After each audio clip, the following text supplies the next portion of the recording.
আজকে আমি বাংলায় গৃহপালিত পশুদের নাম শিখব।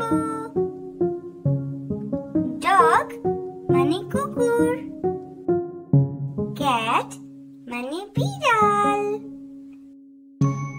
কাউ মানে গরু, গোট মানে ছাগল, শিপ মানে ভেড়া, হর্স মানে ঘোড়া, পিগ মানে শূকর, চিকেন মানে মুরগি, ডাক মানে হাঁস।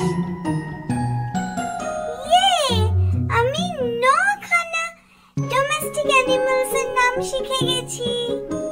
তোমরাও শিখলে তো আমার সাথে?